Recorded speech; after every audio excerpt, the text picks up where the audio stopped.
India জোটের জবরদস্ত লড়াই হবে আমাদের এখানে।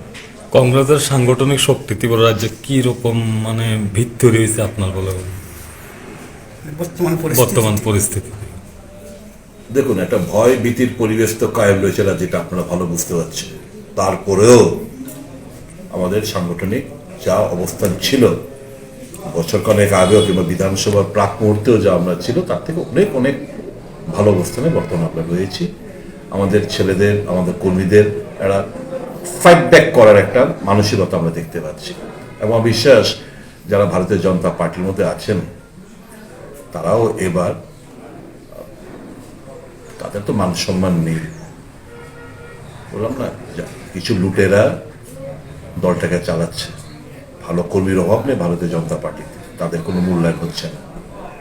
আমার বিশ্বাস ওই ভালো কর্মী তো বেশি, কিন্তু তারা আজকে অবহেলিত, তাদের মান সম্মান খুঁয়েছে, মানুষের জন্য কিছু করতে চাইছে তারা, কিন্তু সুযোগ নেই। যারা মাসলম্যান, যারা ড্রাগ মাফিয়া, যারা ড্রাগ পেডলার, যারা নেগোসিয়েশন বাণিজ্যের সাথে জড়িত, যারা জমির দালালের সাথে জড়িত, যাদের অর্থ অনিয়মভাবে, অনৈতিকভাবে যারা রোজগারপাতি করছে, তাদেরই এই দলের মধ্যে কদর বেশি। কাজে আমার এপিল থাকবে, এবং বিশ্বাস ওই সমস্ত ভালো কর্মীরাও এবার নির্বাচনে সমুচিত জবাব দেবে।